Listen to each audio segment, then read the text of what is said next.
السلام علیکم ورحمۃ اللہ وبرکاتہ۔ نحمده ونستعینه ونستغفره ونعوذ باللہ من شرور انفسنا ومن سیئات اعمالنا۔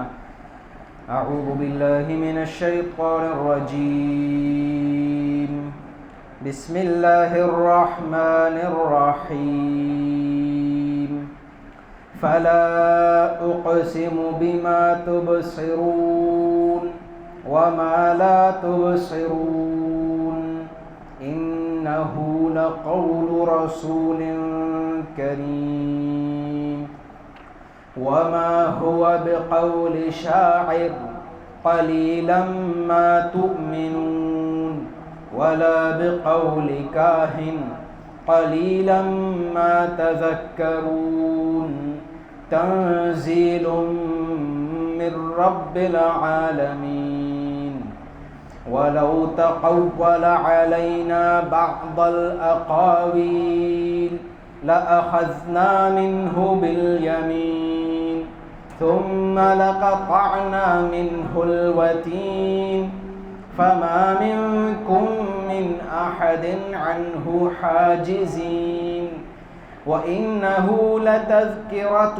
للمتقين وَإِنَّا لَنَعْلَمُ أَنَّ مِنكُم مُّكَذِّبِينَ وَإِنَّهُ لَحَسْرَةٌ عَلَى الْكَافِرِينَ وَإِنَّهُ لَحَقُّ الْيَقِينِ فَسَبِّحْ بِاسْمِ رَبِّكَ الْعَظِيمِ۔ صدق اللہ العظیم۔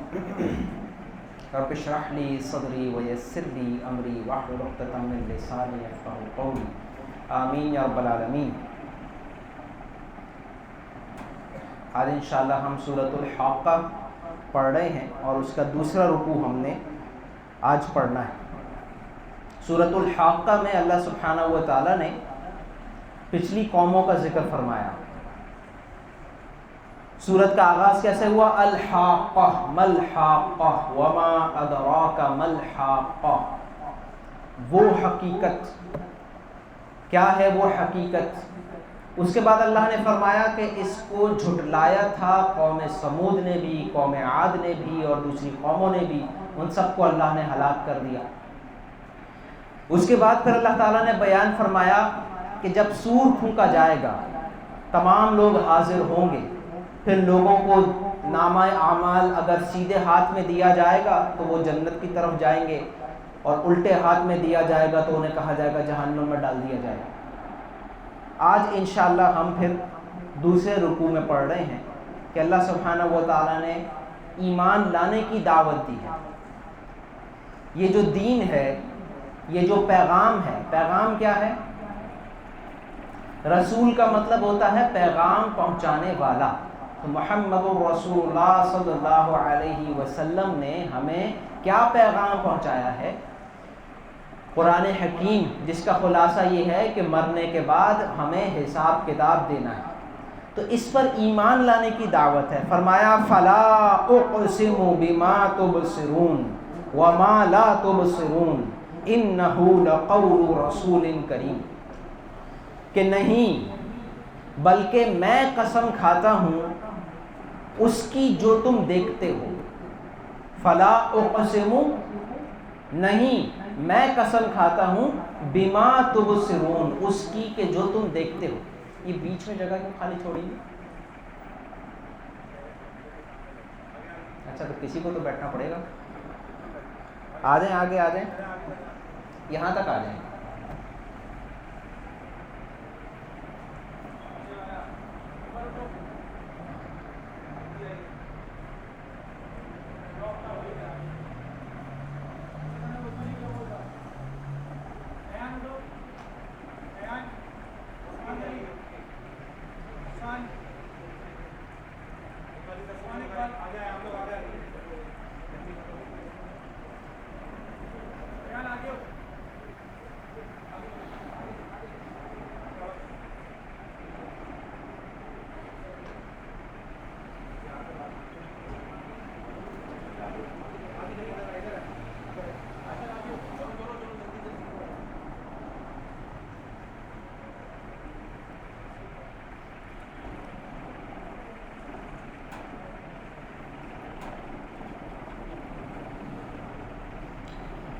ٹھیک ہے.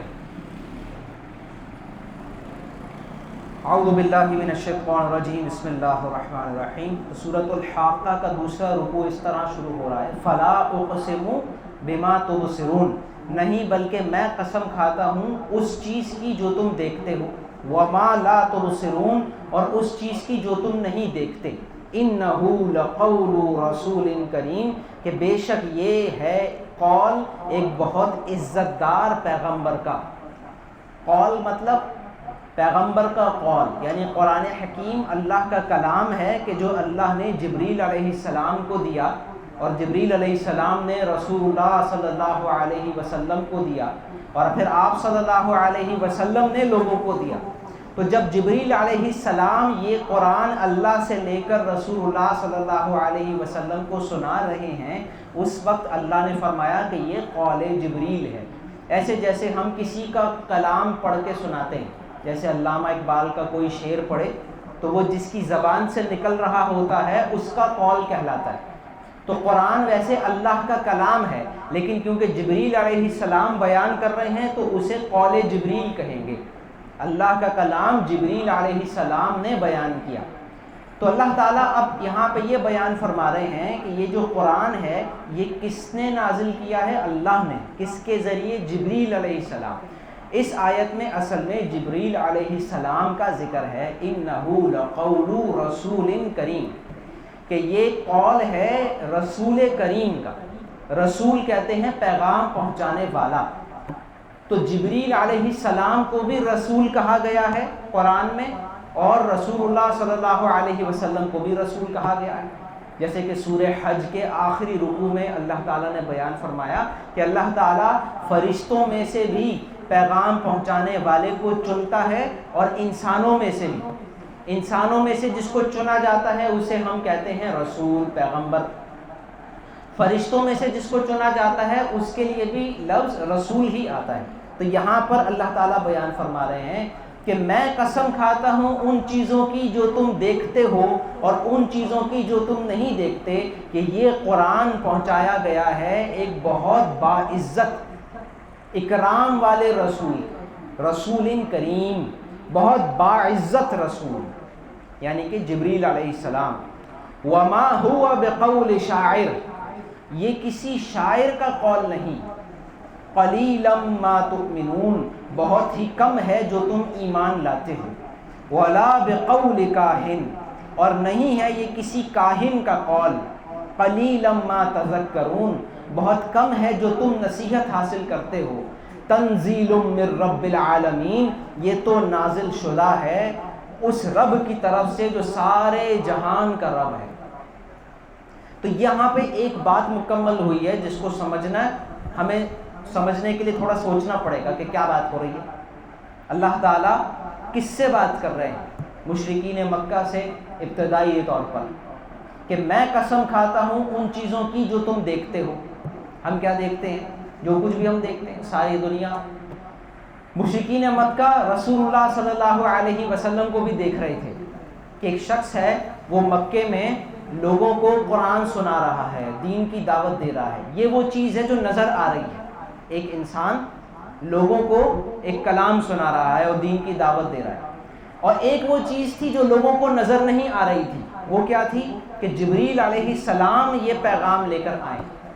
تو رسول اللہ صلی اللہ علیہ وسلم کے پاس جب وحی آتی تھی اکثر و بیشتر وہ ایسے آتی تھی کہ دل پر ڈائریکٹ جبریل علیہ السلام قرآن کو نازل کر دیتے تھے اللہ کے حکم سے.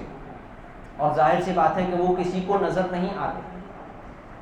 نظر آتے ہیں محمد رسول اللہ صلی اللہ علیہ وسلم. اور کیا نظر نہیں آتا؟ ان کے پیچھے جو پوری ایک اللہ سبحانہ و تعالیٰ نے ایک سسٹم رکھا ہے، فرشتوں کا نظام ہے، جبریل علیہ السلام وحی کو پہنچا رہے ہیں، یہ سب کچھ نظر نہیں آتا.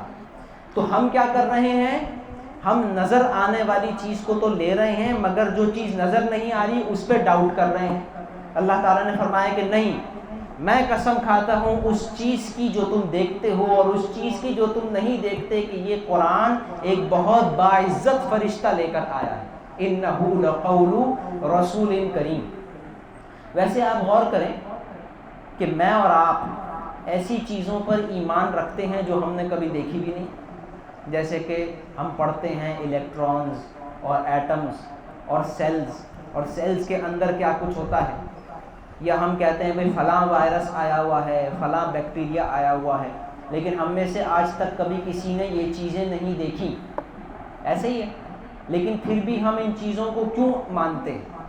کیونکہ ان کو ماننے سے ہمیں وہ چیزیں سمجھ آ جاتی ہیں جو ہمیں نظر آتی ہیں۔ ہم ان چیزوں کو کیوں مانتے ہیں؟ کیونکہ ان کو ماننے سے نظر آنے والی چیزیں ایکسپلین ہو جاتی ہیں۔ جیسے فورسز، آپ پڑھتے ہیں بھئی فورسز کیا ہوتی ہیں، ان کو کس طرح کیلکولیٹ کرتے ہیں، حالانکہ فورس ہمیں نظر نہیں آتی، نہ ہمیں گریوٹی نظر آتی، ہمیں تو چیزیں نظر آتی ہیں گرتی ہوئی، لیکن فورس کیوں پڑھتے ہیں پھر اور کیوں مانتے ہیں ایسی کوئی چیز ہے؟ کیونکہ ان کے ماننے سے جو چیزیں نظر آ رہی ہیں وہ سمجھ آنا شروع ہو جاتی ہیں۔ جیسے آپ ایکسپیریمنٹ کر سکتے ہیں پینڈولم کا، اور وہ کتنی اسپیڈ سے سوئنگ کر رہا ہے، اور آپ ایسٹیمیٹ کر سکتے ہیں کہ اگر میں یہ چیز اتنی فورس سے پھینکوں گا تو یہ کہاں جا کے گرے گا، پہلے ہی سے بتا سکتے ہیں، پریڈکشن، فیوچر پریڈکشن کر سکتے ہیں۔ اسی طریقے سے یہ پورا ایسٹرونومیکل سسٹم چل رہا ہے۔ جیسے ناسا کو کوئی سیٹلائٹ بھیجنا ہوتا ہے، یہ چاند پہ کوئی راکٹ کو بھیجنا ہوتا ہے، تو یہ پریڈکشن سے ہوتا ہے۔ اگر ہم پریڈکٹ نہ کر سکیں کہ کتنے بج کے کتنے منٹ پر چاند کہاں ہوگا، تو پھر ہم کبھی اس پہ لینڈ نہیں کر سکتے، یا جو بھی مشنز بھیجے جاتے ہیں۔ تو جو چیزیں نظر آ رہی ہیں وہ بیٹر ایکسپلین ہو جاتی ہیں کچھ ایسے کانسیپٹ سے جو ایون دو ہم نے کبھی دیکھے نہیں ہیں، لیکن ان کو ماننے سے نظر آتی ہوئی چیزیں زیادہ بہتر طور پر سمجھ آنا شروع ہو جاتی ہیں۔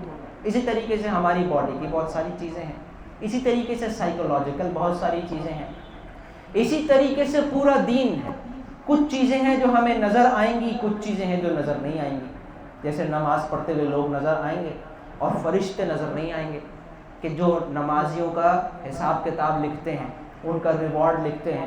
ایک شخص ہے جو کسی کو تکلیف پہنچاتا ہے اپنی زبان سے، کسی کو برا بھلا کہتا ہے، تو ہمیں یہ تو نظر آ رہا ہے کہ اس نے یہ بولا، اس کو یہ برا لگا، لیکن یہ نہیں نظر آ رہا کہ اس سے کتنا گناہ ہوا، کتنا گناہ لکھا گیا۔ جیسے کہ رسول اللہ صلی اللہ علیہ وسلم نے فرمایا کہ جب بھی انسان کوئی گناہ کرتا ہے اس کے دل پر ایک بلیک ڈاٹ ڈال دیا جاتا ہے، اور جب یہ توبہ کرے گا جب بھی یہ دھلے گا، ورنہ جتنے گناہ کرتا جائے گا یہ ڈاٹس بڑھتے چلے جائیں گے یہاں تک کہ پورا دل سیاہ ہو جائے۔ تو ہمیں گناہ کرتا ہوا بندہ تو نظر آتا ہے، لیکن اس کے دل پہ پڑا ہوا بلیک ڈاٹ نظر نہیں آتا۔ تو کچھ چیزیں نظر آتی ہیں، کچھ چیزیں نظر نہیں آتی۔ وہ شخص انتہائی بیوقوف شخص ہے جو یہ کہے کہ میں ہر اس چیز کو نہیں مانتا جو مجھے نظر نہیں آتی۔ اگر ایک آدمی یہ کہنا شروع کر دے کہ میں اسی چیز کو مانوں گا جو میں دیکھ سکوں یا سن سکوں یا چھو سکوں، تو پھر تو ہو سکتا ہے کہ چائنا بھی ایگزسٹ نہ کرتا ہو۔ آپ میں سے کتنے لوگوں نے چائنا دیکھا ہے؟ ایک بس۔ لیکن آپ میں سے کتنے لوگ سمجھتے ہیں کہ چائنا ہے؟ تو کیوں مانتے ہیں آپ بغیر دیکھے؟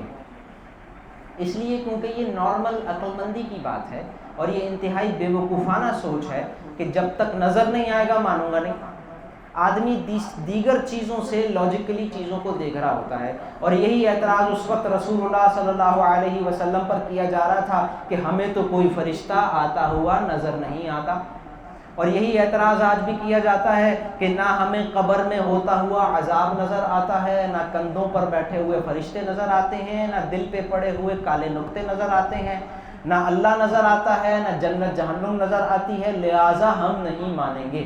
تو یہ ہیں بیوقوف لوگ۔ ایسے نہیں دیکھا جاتا، یہ دیکھا جاتا ہے کہ جو کچھ نظر آ رہا ہے وہ ایکسپلین صحیح ہو رہا ہے یا نہیں ان چیزوں سے جو نظر نہیں آتی۔ اللہ سبحانہ و تعالیٰ نے فرمایا فلا اقسم بما تبصرون، نہیں میں قسم کھاتا ہوں ان چیزوں کی جو تم دیکھتے ہو، وما لا تبصرون، اور وہ چیزیں جو تم نہیں دیکھتے، انہ لقول رسول کریم، کہ بے شک یہ ہے ایک بہت عزت والے پیغمبر کا قول۔ یہ قرآن بیان کرنے والا جو رسول ہے وہ بہت باعزت ہے۔ وما ہوا بقول شاعر، یہ کسی شاعر کا قول نہیں، اور ایک رائے علماء کی یہ ہے کہ رسول کریم سے یہاں مراد ہے رسول اللہ صلی اللہ علیہ وسلم.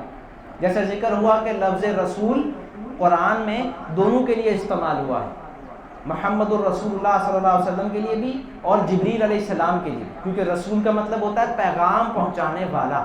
تو اللہ سے یہ پیغام رسول اللہ صلی اللہ علیہ وسلم تک پہنچایا ہے جبریل علیہ السلام نے، اور پھر رسول اللہ صلی اللہ علیہ وسلم نے ہم تک پہنچایا ہے. تو اگر اس سے مراد لیا جائے کہ رسول اللہ صلی اللہ علیہ وسلم کی بات ہو رہی کہ میں قسم کھاتا ہوں ان چیزوں کی جو تم دیکھتے ہو اور ان چیزوں کی جو تم نہیں دیکھتے، کہ یہ بہت عزت والے پیغمبر کا قول ہے. وما ہوا بقول شاعر، یہ کسی شاعر کا قول نہیں. قلیلا ما تؤمنون، بہت تھوڑا ہے جو تم ایمان رکھتے ہو. حضرت عمر رضی اللہ تعالی عنہ نے بیان فرمایا کہ ایک مرتبہ مکے میں جب وہ اسلام نہیں لائے تھے، حضرت عمر رضی اللہ تعالیٰ عنہ ابھی اسلام نہیں لائے تھے، اور وہ رات کو کعبے کی طرف گئے تو دیکھا کہ رسول اللہ صلی اللہ علیہ وسلم وہاں نماز پڑھ رہے ہیں اور اونچی آواز سے نماز پڑھ رہے ہیں. تو وہ کعبے کے پردے کے پیچھے چھپ گئے. آج تو کعبے کے اوپر جو غلاف ہے وہ اتنا ٹائٹ ہے کہ اس کے پیچھے کوئی چھپ نہیں سکتا، لیکن پہلے ہوتا تھا بس چادر چڑھائی ہوئی ہوتی تھی، اس کے پیچھے کوئی بھی جا سکتا ہے. تو وہ اس چادر کے پیچھے چھپ گئے اور پھر اس پہ چلتے چلتے وہاں تک پہنچ گئے کہ رسول اللہ صلی اللہ علیہ وسلم اور حضرت عمر کے درمیان بس وہ چادر تھی، اور آپ صلی اللہ علیہ وسلم کو وہ نظر نہیں آ رہے تھے. ایک تو رات بھی بہت تھی. آپ صلی اللہ علیہ وسلم سورہ حاقہ پڑھ رہے تھے. تو جب آپ ان آیات تک پہنچے تو حضرت عمر رضی اللہ تعالی عنہ کو اس کی الفاظ اور اس کی ٹون اتنی اچھی لگی کہ ان کے دل میں یہ خیال آیا کہ یہ بہت زبردست شاعری ہے، کہ محمد تو بہت ہی زبردست شاعری کر رہے ہیں. تو اللہ نے فرمایا کہ نہیں، میں قسم کھاتا ہوں ان چیزوں کی جو تم دیکھتے ہو اور ان چیزوں کی جو تم نہیں دیکھتے، یہ بہت عزت دار پیغمبر کا قول ہے، کسی شاعر کا قول نہیں. قلیلا ما تؤمنون، بہت تھوڑا ہے جو تم ایمان لاتے ہو. ایمان لاتا ہے انسان ان چیزوں پر جو نظر نہیں آتی. تو حضرت عمر رضی اللہ تعالیٰ عنہ فرماتے ہیں کہ میرے دل میں فوراً یہ خیال آیا کہ ان کو کیسے پتہ چلا کہ میں کیا سوچ رہا ہوں. یہ تو ابھی میں نے سوچا ہی تھا کہ یہ کتنی زبردست شاعری ہے کہ آپ صلی اللہ علیہ وسلم نے آیت پڑھی ہے وما ہوا بقول شاعر، یہ کسی شاعر کا قول نہیں، قلیلا ما تؤمنون. تو فرماتے ہیں میرے دل میں خیال آیا کہ اس کا مطلب ہے کہ محمد صلی اللہ علیہ وسلم لوگوں کے خیالات سن لیتے ہیں. ابھی تو میں نے دل میں ہی سوچا تھا کہ ان کو پتہ چل گیا کہ میں کیا سوچ رہا ہوں، لہٰذا یہ کاہن ہے. کاہن کون ہوتے ہیں؟ وہ لوگ کہ جو جنات کو کنٹرول میں کر کے اور غیب کی چیزیں معلوم کرتے ہیں کہ لوگوں کے دل میں کیا خیالات ہیں اور مستقبل میں کیا ہونے والا ہے. تو آگے فرمایا وما ولا بقول کاہن، یہ کسی کاہن کا قول نہیں. قلیلا ما تذکرون، بہت کم ہے کہ جو تم نصیحت حاصل کرتے ہو. تو عمر رضی اللہ تعالیٰ عنہ فرماتے ہیں کہ ابھی تو میرے دل میں خیال ہی آیا تھا کہ یہ شاید کاہن ہے. تو فوراً آپ صلی اللہ علیہ وسلم نے اگلی آیت کیا پڑھی؟ کسی کاہن کا قول نہیں، تم بہت کم نصیحت حاصل کرتے ہو. تنزیل من رب العالمین. تو پھر یہ کیا ہے؟ کسی شاعر کا قول نہیں، کاہن کا قول نہیں. تو پھر یہ کیا ہے؟ فرمایا تنزیل، نازل کردہ، من رب العالمین، اس رب کی طرف سے جو سارے عالم کا رب ہے. یہ کسی شاعر کا قول نہیں، کاہن کا قول نہیں، تنزیل من رب العالمین. آگے فرمایا اللہ تعالیٰ نے وَلَوْ تَقَوَّلَ عَلَيْنَا بَعْضَ الْأَقَاوِيلِ، اور اگر بالفرض یہ رسول صلی اللہ علیہ وسلم گھڑ کر لگا دیتے ہمارے ذمے بعض باتیں، یعنی اپنی طرف سے قرآن میں اگر کچھ ایڈیشن کر دیتے، اگر یہ رسول محمد صلی اللہ علیہ وسلم بالفرض قرآن میں اپنی مرضی سے کچھ شامل کر دیتے، لَأَخَذْنَا مِنْهُ بِالْيَمِينِ، تو ہم ضرور پکڑ لیتے ان کو دائیں ہاتھ سے. ثُمَّ لَقَطَعْنَا مِنْهُ الْوَتِينَ، اور پھر ہم ضرور کاٹ دیتے ان کی شہرگ، ان کی رگ جاں، جیسے یہ ہوتی ہے جو گردن سے دماغ تک جاتے، دل سے دماغ تک. اللہ نے فرمایا کہ بالفرض اگر یہ رسول اپنی مرضی سے قرآن میں کچھ چیزیں شامل کر دیتے تو ہم ان کا سیدھا ہاتھ پکڑ کے ان کی شہرک کاٹ دیتے. فما منکم من احد عنہ حاجزین، پھر نہ ہوتا تم میں سے کوئی ایک بھی ہمیں اس سے روکنے والا، کوئی نہیں بچا سکتا تھا پھر ان کو ہم سے. یہ کس کو سنایا جا رہا ہے کہ تم کہتے ہو نعوذ باللہ محمد صلی اللہ علیہ وسلم نے خود ہی شاعری کر لی؟ یہ تو بہت دور کی بات ہے. کوئی ایک لفظ بھی اگر اپنی مرضی سے یہ شامل کر دیتے تو ہم ان کو ہلاک کر دیتے، تم بھی نہیں بچا سکتے تھے. وَإِنَّهُ لَتَذْكِرَةٌ لِّلْمُتَّقِينَ، اور بے شک یہ قرآن تو البتہ نصیحت ہے متقین کے لیے. وَإِنَّا لَنَعْلَمُ أَنَّ مِنكُم مُّكَذِّبِينَ، اور یقیناً ہم البتہ جانتے ہیں کہ بے شک تم میں سے ابھی بھی کچھ لوگ جھٹلاتے ہیں. أَنَّ مِنكُم مُّكَذِّبِينَ، ہمیں معلوم ہے تم میں سے کچھ لوگ جھٹلاتے ہیں. وَإِنَّهُ لَحَسْرَةٌ عَلَى الْكَافِرِينَ، اور یقیناً جھٹلانا البتہ حسرت ہوگا ان کافروں پر. وَإِنَّهُ لَحَقُّ الْيَقِينَ، اور بے شک یہ یعنی کہ قرآن حق الیقین ہے، ایسی یقینی بات کہ اس سے اوپر کسی چیز پہ یقین ممکن نہیں. یہ قرآن کیا ہے؟ لحق الیقین. فسبح بسم ربک العظیم، چنانچہ آپ تسبیح کریں اپنے رب کے نام کی جو بڑا عظمت والا ہے. یہ اللہ سبحانہ و تعالیٰ نے حکم دیا، فسبح، تسبیح کرو، بسم ربک العظیم، اپنے عظیم رب کے نام کی تسبیح کرو. رسول اللہ صلی اللہ علیہ وسلم نے فرمایا کہ اس حکم پر کب عمل کرنا ہے؟ رکوع میں. اجعلوہ برکوعکم، آپ صلی اللہ علیہ وسلم نے فرمایا اس کو اپنے رکوع میں کرو. ہم رکوع میں جاتے ہیں تو کیا کرتے ہیں؟ سبحان ربی العظیم، پاک ہے وہ اللہ جو بہت عظمت والا ہے. تو یہ اس حکم کی تعمیل ہے کیونکہ اللہ نے سب کو حکم دیا فسبح بسم ربک العظیم، آپ تسبیح کریں اپنے رب کے نام کی جو بڑا عظمت والا ہے. بارک اللہ لی و لکم ولسائر المسلمین والمسلمات.